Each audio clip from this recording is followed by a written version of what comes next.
Hey there. Before we start, I need to ask you something. Can you do me a huge favor? I want you to listen to this whole video without turning on the captions. I know, it sounds scary, right? But here's the thing, I believe in you. And I'm about to share something that changed my entire English journey. You know that feeling when you've been studying English for months, maybe years, and you still freeze up when someone asks you a simple question? Yeah, I've been there. I remember sitting in a coffee shop in New York, and the barista asked me, "How's your day going?" Such a simple question, right? But I just stood there like a deer in headlights. I knew the words. I understood what she meant. But somehow, my brain just stopped working. That moment made me realize something important. Learning English isn't just about grammar rules or vocabulary lists. It's about understanding the patterns, the way real people actually talk. And today, I'm going to share the 5 speaking patterns that completely transformed my English. These aren't from textbooks. These are from real life, real conversations, and real mistakes that taught me everything. Let me tell you about the day I almost gave up on English completely. It was 3 years ago, and I thought I was pretty good at English. I could read books, I could write emails, I even got good grades in my English classes. But then I had to give a presentation at work. I practiced for hours. I wrote everything down. I memorized every single word. But when I stood up in front of my colleagues, something terrible happened. The words that came out of my mouth sounded nothing like the English I heard native speakers use. It was robotic. It was weird. And everyone could tell. My boss came up to me after and said, "Your English is correct, but it doesn't sound natural." Those words hit me hard. Really hard. Because I realized I'd been learning English like a robot, not like a human being. That night, I went home and I cried. Honestly, I did. All those years of studying, and for what? I sounded like a textbook, not like a person. I felt so stupid. Have you ever felt that way? Like you're trying so hard, but you're still missing something important? But then something amazing happened. I started paying attention to how my English-speaking friends actually talked. Not in movies or TV shows, but in real life. In cafes, on the phone, when they were tired or excited or confused.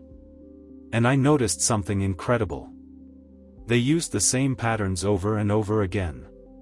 The same ways of starting sentences. The same ways of expressing emotions. The same ways of connecting ideas. It wasn't random at all. There was a system, but it wasn't the system I learned in school. That's when I started collecting these patterns. Writing them down. Practicing them. And slowly, my English started to change. It started to sound more natural. More real. More human. 6 months later, I gave another presentation at work. Same job, same colleagues, same me. But this time, people came up to me and said, "Wow, your English sounds so natural now. How did you do it?" That's why I'm here today. Because those patterns changed everything for me. And I know they can change everything for you too. Okay, so what are these magical patterns? Well, let me start with the biggest mistake I made when I was learning English. I thought that speaking English meant translating everything from my native language. Word by word, sentence by sentence. But that's not how it works at all. Here's what I discovered. Native English speakers use 5 main patterns to build almost every conversation. Think of them like building blocks. Once you know these blocks, you can build anything. Pattern 1, the setup pattern. This is how native speakers start ideas. They don't just jump into the main point. They prepare you for what's coming. Listen to this, "You know what's funny?" or "Here's the thing." Or, "I have to tell you something." I used to think these phrases were just waste of time. Why not just say the main point? But then I realized something. These phrases give the listener time to focus. They create interest. They make people want to listen. I remember the first time I used this pattern. I was talking to my neighbor, and instead of saying, "My car broke down," I said, "You won't believe what happened to me today." Her whole face changed. She became interested. She wanted to know more. That's the power of the setup pattern. Pattern 2, the story pattern. This one blew my mind. Native speakers don't just tell you facts. They tell you stories. Even for simple things. Instead of, "I went to the store," they say, "So I'm walking to the store, right?" And this crazy thing happens. At first, I thought this was too much. Too complicated. But then I tried it, and wow. People started listening to me differently. They became more engaged. They remembered what I said. Because stories are powerful. Stories connect people. Pattern 3, the opinion pattern. This pattern taught me how to share my thoughts without sounding rude or too direct. Native speakers rarely just say, "That's wrong," or "I don't like it." They use softer ways. "I'm not sure about that," or "That's interesting, but I think." Or, "Maybe it's just me, but." I used to be so direct in English. Just like in my native language. But English speakers appreciate softness. They like when you give them space to disagree. This pattern changed all my relationships with English speakers. Pattern 4, the connection pattern. This is how native speakers link their ideas together. They use phrases like, "Speaking of that," or "That reminds me," or "On a related note." These little bridges make conversations flow naturally. Before I learned this pattern, my conversations felt choppy. Like I was jumping from topic to topic with no connection. But these little phrases create smooth transitions. They make you sound like a natural speaker. Pattern 5, the reaction pattern. This is probably the most important one. It's how you respond to what other people say. Not just yes or no, but real reactions. "No way," or "That's crazy," or "I can't believe it," or "Tell me more." I remember when I first started using reaction patterns. My American friend said, "You seem so much more interested in what I'm saying now." That's because I was showing my interest, not just feeling it. The breakthrough moment came when I realized something important. These patterns aren't just about grammar or vocabulary. They're about connection. They're about making the other person feel heard and understood. They're about building relationships through language. Let me share some real stories about how these patterns worked in my life. Some are embarrassing. Some are exciting. But all of them taught me something important. The coffee shop disaster. Remember that coffee shop story I told you at the beginning? Well, here's what happened next. A week after learning about the setup pattern, I went back to that same coffee shop. Same barista. But this time, when she asked, "How's your day going?" I was ready. Instead of just saying, "Good," I used the setup pattern. I said, "You know what? It's been quite a day." She immediately became more interested. She asked, "Oh really? What happened?" And suddenly, we were having a real conversation. Not just polite small talk, but an actual human connection. That taught me something powerful. The setup pattern doesn't just change how you sound. It changes how people respond to you. It makes them want to engage with you more. The job interview success. 6 months later, I had a job interview. In English. I was terrified. But I decided to use the story pattern. When they asked me about my previous experience, I didn't just list my jobs. I told them a story. I said, "So I'm working on this project, right? And everything that could go wrong, goes wrong. The deadline is tomorrow, the client is angry, and my team is panicking. But here's what I did. And then I told them the whole story of how I solved the problem. Their faces completely changed. They leaned forward. They asked follow-up questions. They became interested in me as a person, not just as a resume. And yes, I got the job. The friendship that almost wasn't. Here's an embarrassing one. I met this really cool person at a party. We were talking about movies, and she mentioned a film I didn't like. My old, direct way would have been to say, "I don't like that movie." End of conversation. But I used the opinion pattern instead. I said, "That's interesting. I watched that movie, and maybe it's just me, but I felt like it was a bit slow. What did you like about it?" Instead of ending the conversation, this started a whole discussion. We talked for an hour about different types of movies. She became one of my closest friends.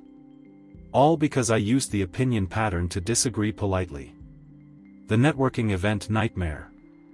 Not all my stories are success stories. Let me tell you about a networking event where everything went wrong. I was trying to use the connection pattern, but I was doing it badly. I kept saying, "Speaking of that," even when things weren't related. Someone would talk about their job, and I'd say, "Speaking of that, I like pizza." It made no sense. People started looking at me strangely. I realized I was using the pattern but not understanding it. That taught me something important. These patterns aren't magic words you can just throw around. You need to understand when and why to use them. Context matters. Timing matters. Authenticity matters. The phone call breakthrough. The reaction pattern changed everything for me during phone calls. Before, I used to just say, or "okay," when people were talking. But phone calls are different from face-to-face conversations. The other person can't see your face. They need to hear your interest. My friend called me to tell me about her new job. Instead of just saying, "That's nice," I used reaction patterns. "No way. That's amazing. Tell me everything." She later told me it was one of the best conversations we'd ever had. Just because I showed my excitement with my voice and words. The cultural misunderstanding. Here's a story that taught me about cultural differences in these patterns. I was using the setup pattern with my boss, saying, "You won't believe what happened." But in my culture, this usually means something bad happened. In English-speaking culture, it can mean anything interesting. My boss immediately looked worried. "Oh no, what's wrong?" But I just wanted to share good news about finishing a project early. That taught me that patterns aren't just about language. They're about culture too. The same words can create different expectations in different cultures. These experiences taught me that mastering these patterns isn't just about memorizing phrases. It's about understanding people. It's about connecting with others. It's about becoming not just a better English speaker, but a better communicator. Okay, now let me share some advanced techniques I discovered. But first, let me tell you about all the things that didn't work. Because failure taught me just as much as success. What didn't work? The copying mistake. At first, I tried to copy exactly what I heard native speakers say. Word for word. I thought that was the secret. But you know what happened? I sounded fake. Unnatural. Like I was reading from a script. I remember trying to copy the way my American colleagues said, "That's totally awesome." But when I said it, people laughed. Not in a mean way, but because it didn't fit my personality. That taught me something crucial: these patterns need to match who you are as a person. What didn't work? Using all patterns at once. Then I made another mistake. I tried to use all 5 patterns in every conversation. Setup, story, opinion, connection, reaction, all of them, all the time. It was too much. I sounded like I was performing, not talking. My friend finally said, why are you talking so differently? You sound tired. That's when I realized that natural speech uses these patterns selectively. Sometimes you need a setup. Sometimes you don't. Sometimes a simple answer is better than a story. What did work? The natural integration method. Here's what finally worked for me. I started with just one pattern. I practiced the setup pattern for 2 weeks until it felt natural. Only then did I add the story pattern. One at a time, slowly, naturally. I also discovered something important about timing. These patterns work best when you're genuinely interested in the conversation.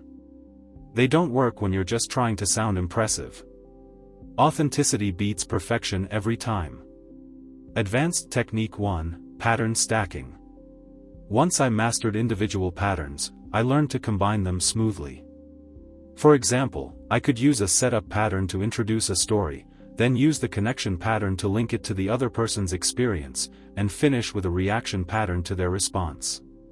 But here's the key, it has to feel natural. Like you're not thinking about it. That takes practice. Lots of practice. Advanced Technique 2. Emotional matching. This one took me months to figure out.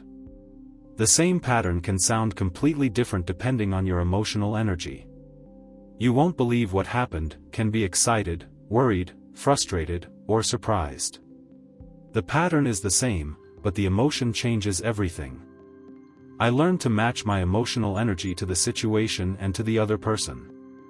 If they're excited, I use excited patterns. If they're concerned, I adjust my tone. This made my conversations feel much more natural and connected. Advanced Technique 3, Cultural Adaptation. Different English-speaking cultures use these patterns differently. Americans might be more direct with opinions. British speakers might use more softening language. Australians might use different reaction patterns. I learned to observe and adapt without losing my own personality. What still doesn't work? Forcing it. Even now, after years of practice, I sometimes catch myself forcing these patterns. When I'm tired or stressed, I might use a setup pattern when I should just say what I mean. The key is self-awareness. When something feels forced, it probably is. The real secret, emotional intelligence. The biggest breakthrough came when I realized these patterns aren't just about language. They're about emotional intelligence. They're about reading the room, understanding what people need to hear, and responding appropriately. Sometimes people need encouragement, so you use excited reaction patterns. Sometimes they need space, so you use gentle opinion patterns. Sometimes they just need someone to listen, so you use minimal patterns and focus on being present. This realization changed everything. I stopped thinking about these patterns as English techniques and started thinking about them as human connection tools. We're coming to the end of our time together, and I want to share something personal with you. Learning English has been one of the hardest things I've ever done. There were days when I wanted to give up. Days when I felt stupid. Days when I thought I'd never sound natural. But you know what kept me going? The knowledge that every single person who speaks English as a second language has felt exactly the same way. We're all in this together. We're all struggling with the same fears, the same doubts, the same hopes. I want you to know that where you are right now is okay. If you understood 70% of this video, that's amazing. If you understood 50%, that's still great. If you understood less than that, you're still brave for trying. Because listening to natural English for 25 minutes without captions? That takes courage. Here's my challenge for you, and I really hope you'll take it. For the next week, I want you to try just one of these patterns. Pick the one that felt most natural to you. Maybe it's the setup pattern, you know what happened to me today? Maybe it's the reaction pattern, no way. Really? Just one pattern. Use it 3 times this week. In real conversations. With real people. Don't worry about being perfect. Don't worry about making mistakes. Just try it. And here's the most important part: pay attention to how people respond to you. Notice if they become more interested. Notice if conversations feel more natural. Notice if you feel more connected to the people you're talking with. Because that's what this is really about. It's not about sounding perfect. It's not about impressing anyone. It's about connecting. It's about becoming the person you want to be in English. I believe in you. I believe in your ability to master these patterns. I believe in your ability to have natural, flowing conversations in English. Not because you're perfect, but because you're determined. Because you're here. Because you're trying. Your English journey is unique. Your pace is your pace. Your style is your style. Don't compare yourself to others. Compare yourself to who you were yesterday. And if today you understand English a little better than yesterday, you're winning. Before we finish, I want you to make a promise to yourself. Promise that you won't give up. Promise that you'll be patient with yourself. Promise that you'll celebrate small victories. Because this journey, it's hard. But it's also beautiful. And you're stronger than you think. Thank you for spending this time with me. Thank you for trusting me with your English journey. Thank you for being brave enough to listen without captions. You did something challenging today, and that matters. Remember, we're in this together. Every stumble, every breakthrough, every moment of doubt, every moment of joy, we share it all. Because we're learners. We're dreamers. We're people who believe that language can change our lives. And you know what? It can. It will. Keep going. I'm cheering for you.